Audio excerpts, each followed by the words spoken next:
prototype pollution is a problem that can affect JavaScript applications.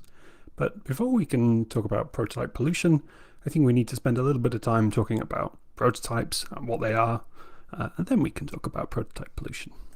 So JavaScript has objects. So we might have a car object, for example, and it might have a color property. So we have a car that is red. Fairly simple. And in some languages you get what's called classical inheritance, where one class can inherit from another and gets to access its properties and that sort of thing. JavaScript doesn't have classical inheritance, but it does have something called prototypal inheritance. And to show you what that is, we might say our car wants to inherit from some kind of vehicle object. So let's make a vehicle. That's another object. And we might say that vehicles by default have 4 wheels.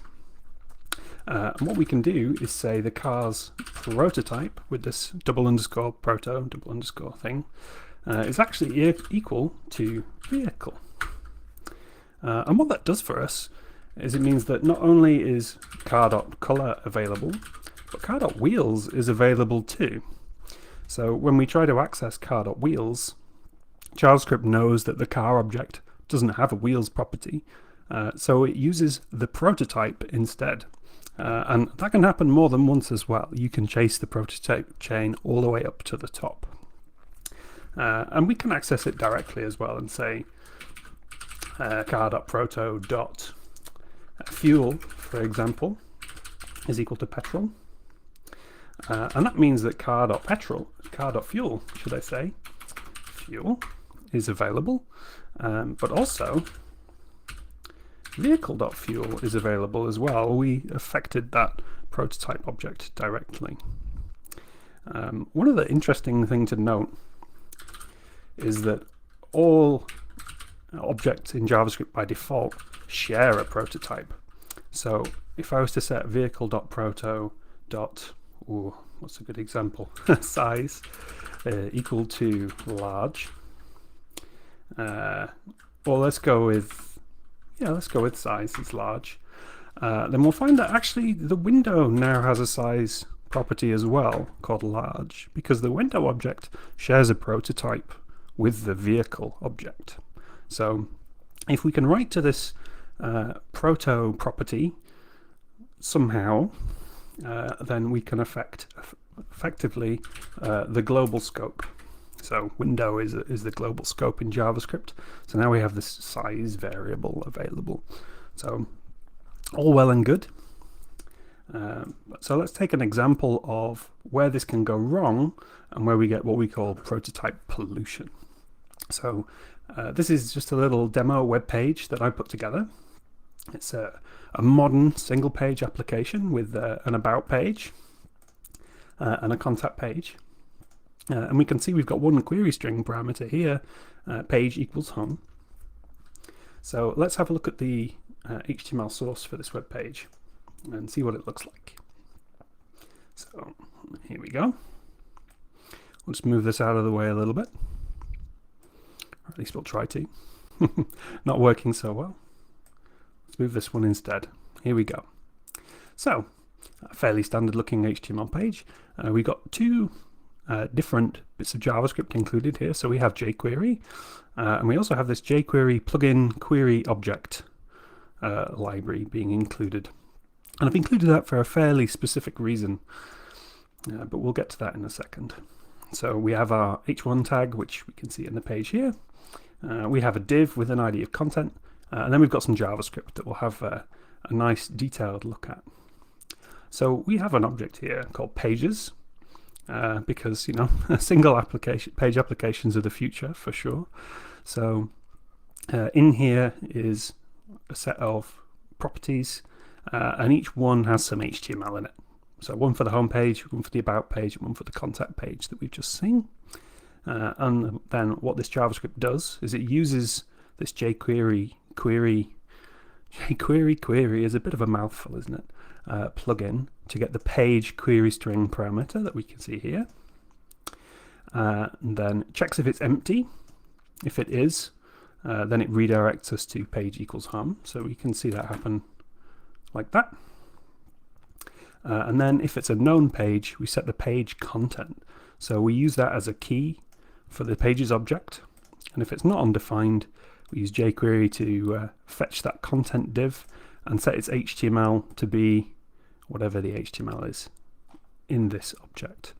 So when we click about, we can see we get redirected to page equals about. And this piece of HTML here under the about key is being put into this div. So if we use the elements view, we can see that the HTML is there. So that's all fine. And if you were, evaluating this page to look for, say, DOM XSS, for example, you might think that it's not vulnerable because, we have no control over the content here.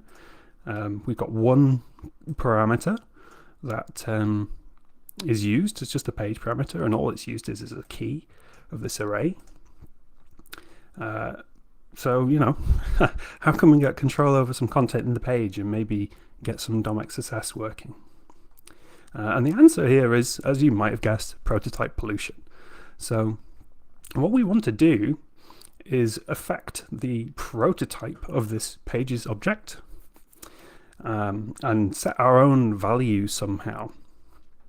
And it turns out this particular jQuery plugin query object plugin is vulnerable to prototype pollution.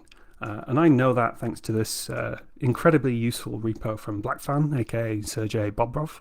Sergey, I don't know which. I apologize, Sergey or Sergey.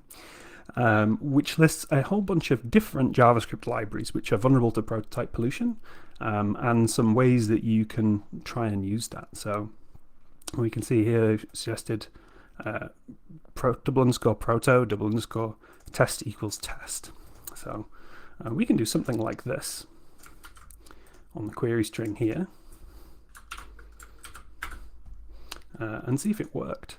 And the way we can do that is just in the console. We can look at the test variable and we can see it's equal to test. And if we change it to something else, mash the keyboard a little bit, then we can say it's equal to that instead. But also, really importantly, that pages variable, if you remember the one with all of our HTML in it, now has a test property set to this value.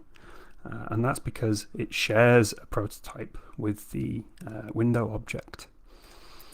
So what we can do is set the page key to be some random value, let's say foo, and then we can use prototype pollution to say that foo is equal to some content, and now our content appears in the page. So we're only really one step off having some kind of exploit here, some DOM XSS. So let's use image source, empty source, and use the onError event handler to fire off an alert of document.domain. We're in a query string here, so we need to actually escape this equals sign, %3d. And with a bit of luck, we get an alert fired. So DOM XSS through prototype pollution. Very useful, very handy when it shows up. And like I say, have a look through this great repository for all of the different libraries that can affect. There's a whole host of information here, incredibly useful. So I love learning about new vulnerabilities and new ways to do things, and that was the same for me when I learned about prototype pollution. But I also love automation, or more specifically, as some of you'll know, I like writing tools. And if I discover a new class of vulnerability, I want to go off and try and find it everywhere that I can. And a lot of people use things like Nuclei for that, which is, it's a great project, very useful. Or maybe they use some of the tools that I wrote, like Meg, for example. Go and search for reflected cross-site scripting, or maybe SQL injection, or anything like that. But we have a bit of a problem doing that for something like prototype pollution, because this is a purely client-side vulnerability. You know, if I took a test string like we had originally, just test and test, there's nothing about the page source here that gives away that this page is vulnerable to prototype pollution. Short of maybe, you know, fingerprinting known vulnerable JavaScript libraries. But even then, you know, that can be error prone, because we can't necessarily rely on the file name of the JavaScript library when things have all been concatenated and bundled into one single JavaScript file with just a hash as its name. And you know, we also aren't going to spot any libraries that we don't already know about. We're not going to find anything novel that way. So what I would like to suggest is that we use a headless browser to go off and try and find this particular kind of issue. And because I like Go, I'm going to use the Chromedp library. So Chromedp, as the README will tell us, is a faster, simpler way to drive browsers supporting the Chrome DevTools protocol in Go without any kind of external dependencies like Selenium or Phantom.js. And that sounds like exactly the kind of thing that I want.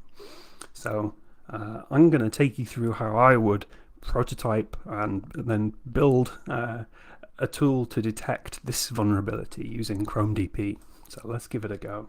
So this is the library that we're going to use. I'm going to switch to a terminal, and I have a directory here already set up called run.js. But there's only one thing in here, which is a list of URLs that are pre-prepared, and we'll come back to those later. So I'm going to make a new Go file called main.go. Apparently I already have a swap file for main.go, so I'm just going to remove that. And I'm using the vimgo plugin, which gives me this template automatically when I start a new Go program. But we'll run through it quickly, what it all means anyway. If you're not super familiar with Go syntax, I'll try and explain as best as I can, but unfortunately we don't really have the time to go through a full Go tutorial. So we're in package main. That means we are writing an executable. So in Go code you can have libraries, so this might be package my super awesome library, for example, that can be included in other Go programs. But if we're writing an executable, we want package main. We've imported the fumped package by default because we have fumpt.println, and we have a main function here, which is what runs when you execute a Go executable, a bit like in C. We have the main function. Now, I, like many other people in this world, am relatively lazy, and if I can get away with not doing very much work, I will do that. And as luck would have it, the maintainers of Chromedp have my back here. So they provide an examples repository containing some more complex examples, and I'm going to use that. So our plan of attack is we want to load a URL like this, have some kind of prototype pollution payload in the query string, and then we're going to look to see if we've managed to set a variable in the global scope. And if that's true, then we should have prototype pollution. It doesn't necessarily tell us if we have, you know, if the page is going to be vulnerable to cross-site scripting, but it does give us a pretty big hint that it's quite likely, or it's at least possible. So let's go with that. So there's an example here in the examples repository called eval, which is what I'm going to use. And if we take a look at it, we can see it does something with a context. We don't know about that yet. We'll have a look. And it does chromedp.run. It navigates to a page, waits until some element is visible, and then it evaluates some JavaScript and puts it into some kind of response variable. So this feels like the kind of thing that we want, or at least pretty close. So let's just copy and paste it, put it into our window, we need to import that package as well. So let's do that. So I'll import. Oh, looks like I copied the quotes as well. There we go. Apply some formatting. And in theory, if we run this, we should load google.com, wait for a main, some element with an ID of main to be visible, and then we should evaluate that bit of JavaScript, and then we should print it out, window object keys. So let's see if that works. And it may well not. And if it doesn't, I think the main, most likely reason is going to be that element with an ID of main doesn't exist. So let's just drop that line out. We probably don't want that anyway. Give that a run. That looks like it did something. So this is a list of all of the variables on the window object on google.com.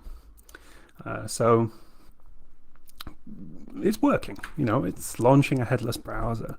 And I think for me, when making tools, the important thing is to move from one working thing to another working thing in as small steps as possible. If you set out to write a large, complex application all at once, it might work, but you dramatically increase your chances of having a working program if you start with something working and make small modifications until you're finished, or until it stops working, I guess. So let's make some changes to this to try and detect prototype pollution in our example page. So let's take this URL here, and we will load that one instead. So I'll move forward into here, change the URL to one that we control, and we want to know something about this test variable. And in fact, test is maybe feels like a bit too likely to already exist. So I'm going to change it to a nonsense word, footle, and I'm going to set it to bootle. Don't know why, they're just always the two words that I end up using. So the JavaScript that we want to run is going to be something that tells us whether that footle variable is set on the window object. So we could do something like just get the output of it. So if we just run footle, or maybe window.footle or something, and we try and put the response into just a regular string. We don't want a list of strings anymore. And this is not the window object keys. This is going to be the value of footle, and we run that, and let's see what it does. So we have the value of footle is bootle. So that tells us that this page is vulnerable.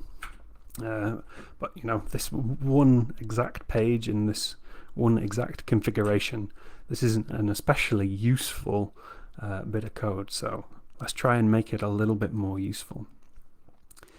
You know, one of the ways that we could do that would be to have this code accept a list of URLs as input and check all of them somehow.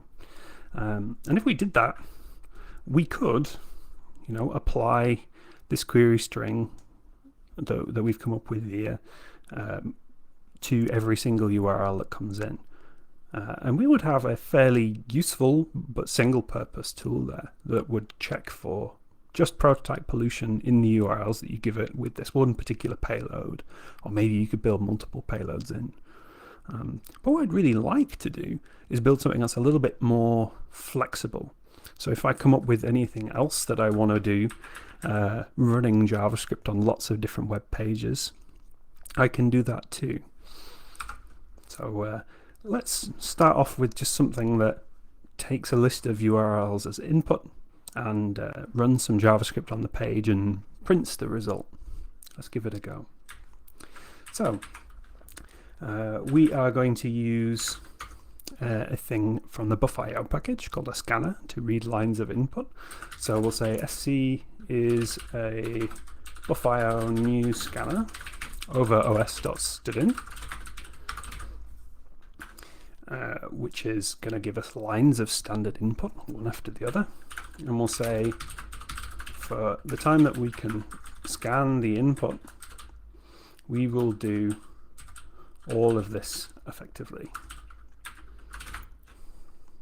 that we were doing before. And we're going to have some URL, we'll say equal to u, which is going to be sc.text. So that gets us whatever the current line is that's being read by the scanner.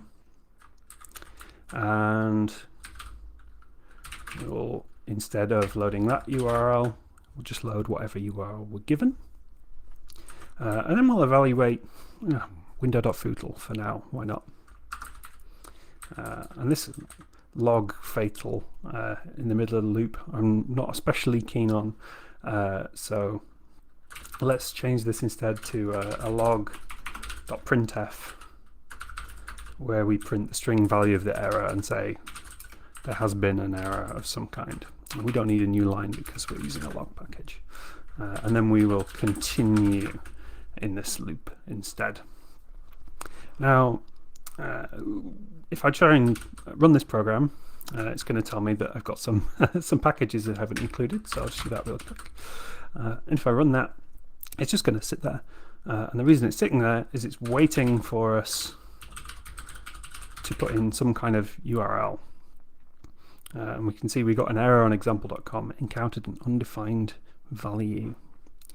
And that's because it's looking for window.footle, right? And that doesn't exist because why would it? So what I'm going to do is say, actually, I'll use bang to execute a shell command. I'll run go build in the current directory.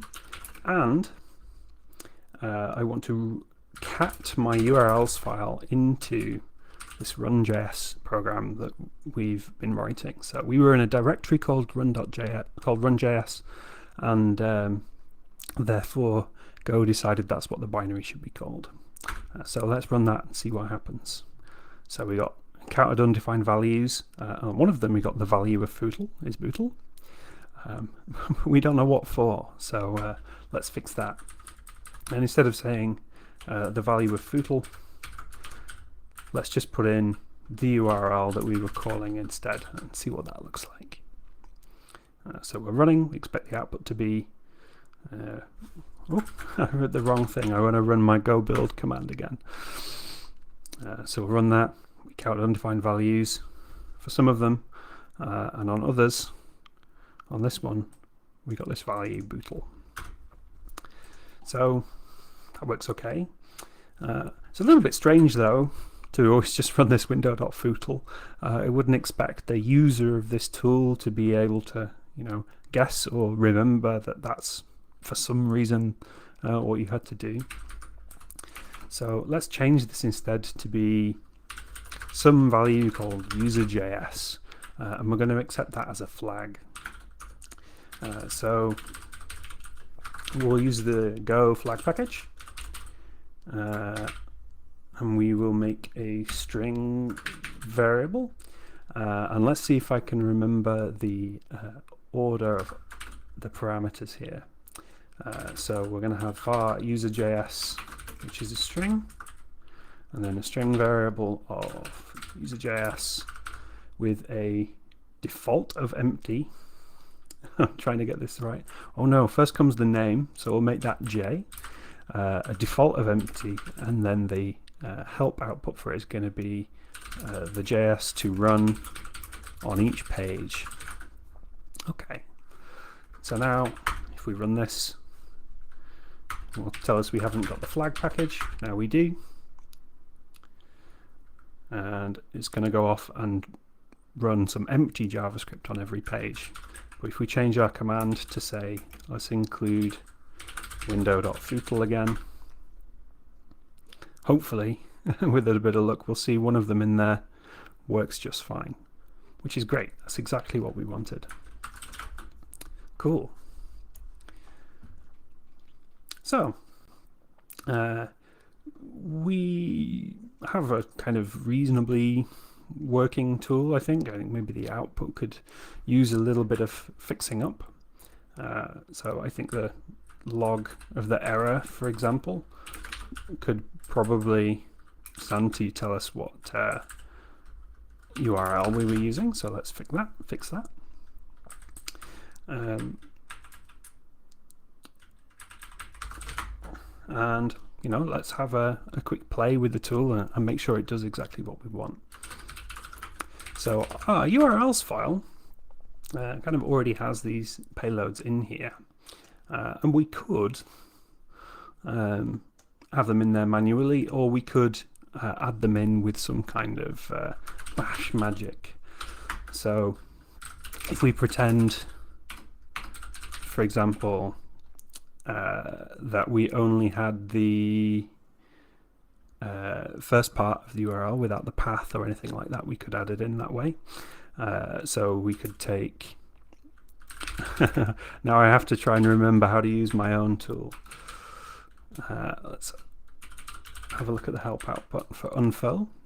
So unfurl is a tool I wrote for pulling up our URLs.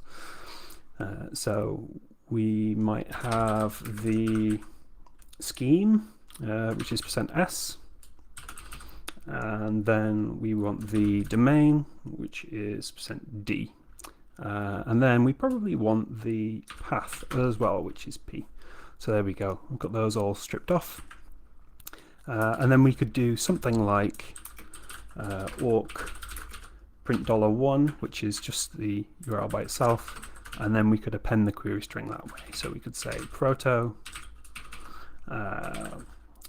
let's use something other than foo tool, let's just use foo is equal to bar, and that gives us a whole bunch of URLs that have this query string appended to them.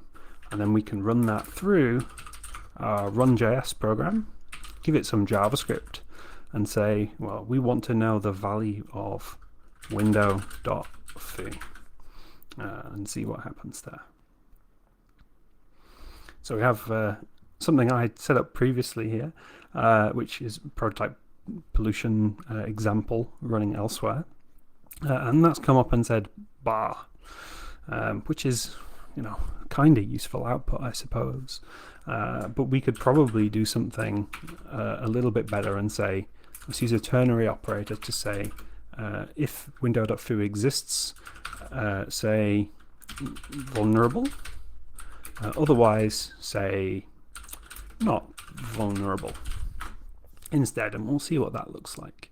So now instead of getting that error on all of the ones that don't have the prototype pollution issue, we just say not vulnerable instead. So that works reasonably well. I think we've done a fairly good job there, but there's still probably some improvements that we can make to this thing. One thing that I think is pretty common across a lot of bug bounty hunters especially is that they like to look at a lot of different targets. So I have a list of several URLs. How many was it? 7 URLs. How often do you have 7 URLs you want to look at? You could do that manually. There's not really much point in writing a tool to check 7 URLs. So let's add some concurrency to this instead as well. And hopefully maybe we can check things a little bit faster by introducing some parallelism.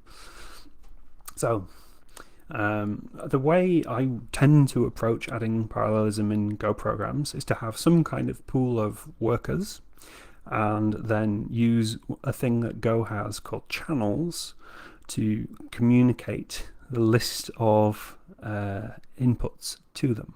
So let's do that and see what that looks like. So we want to set up maybe, let's say 5 workers for a concurrency level of 5. So we'll say for I is equal to 0, I is less than 5, I plus. Go only really has 4 loops, which is actually one of the nice things about it, as far as I'm concerned. We're going to run a Go routine, which looks like this. And a Go routine is a function which runs asynchronously, effectively. And what it's going to run is all of this stuff.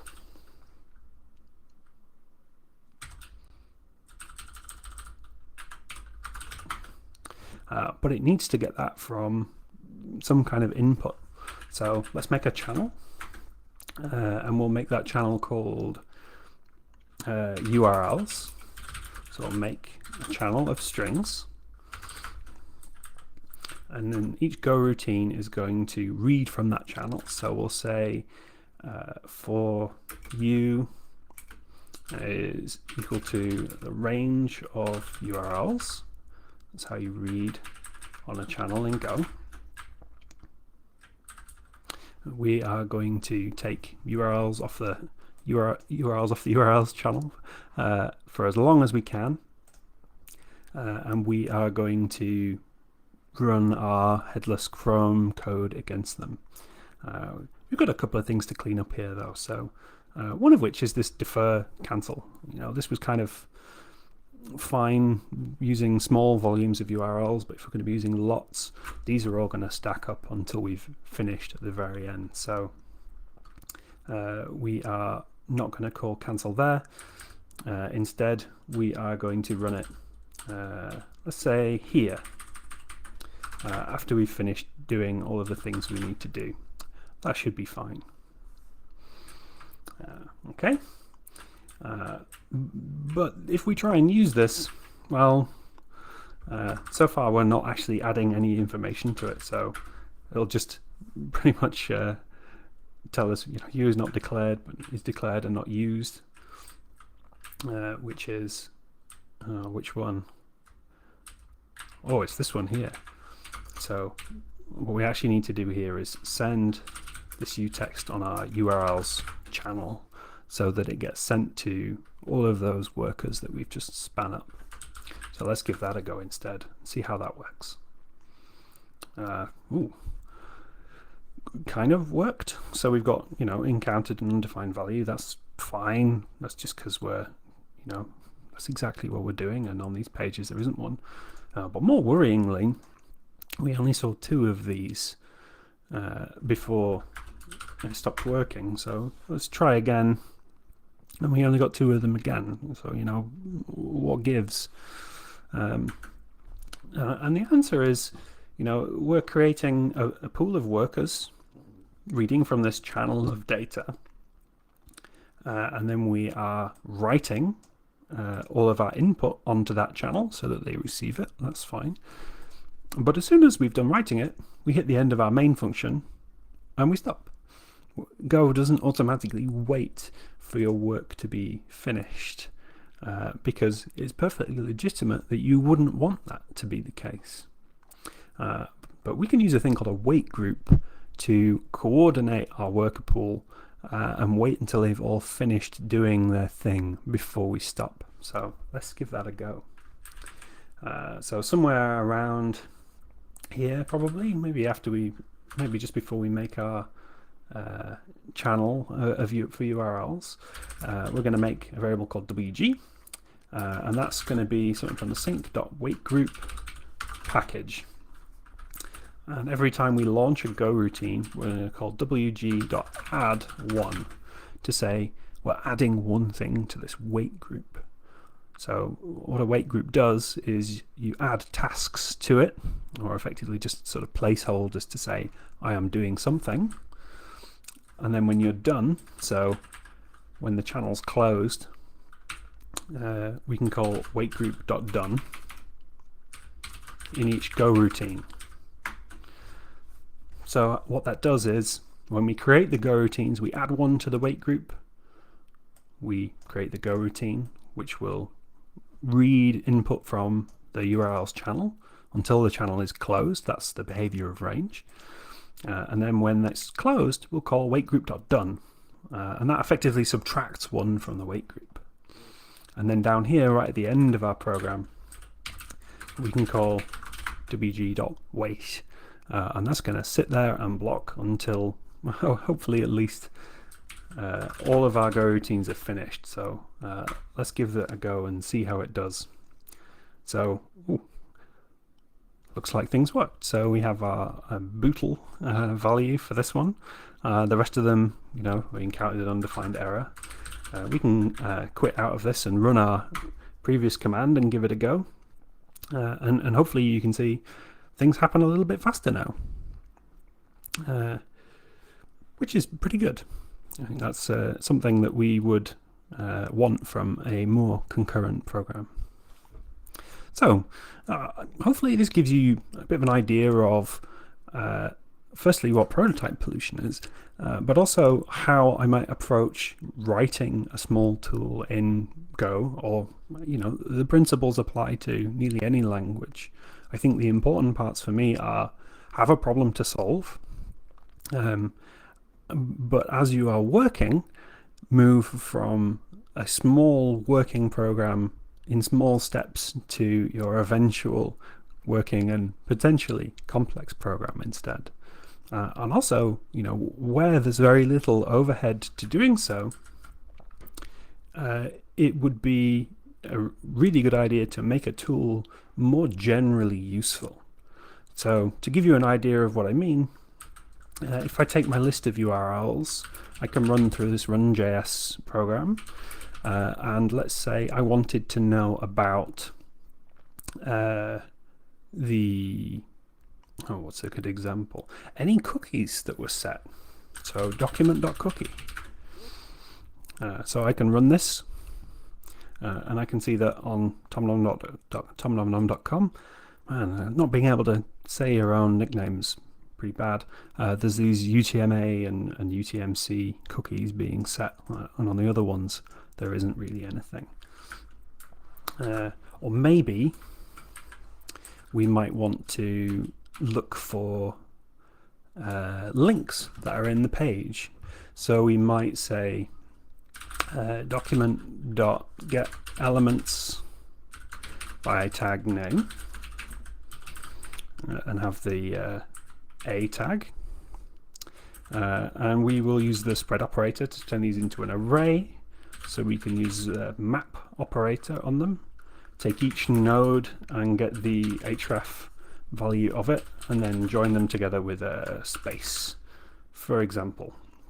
I've just seen some single quotes in there that are probably going to mess with us. I'll change them to double quotes, and there you go. The output's not super pretty, but you can see it's working. We're getting the href values from each page. So httpbin.org seems to have the most of them in there, including a mail to me at Kenneth. So we set out to make a tool for prototype pollution, but actually we ended up writing something that was more generally applicable.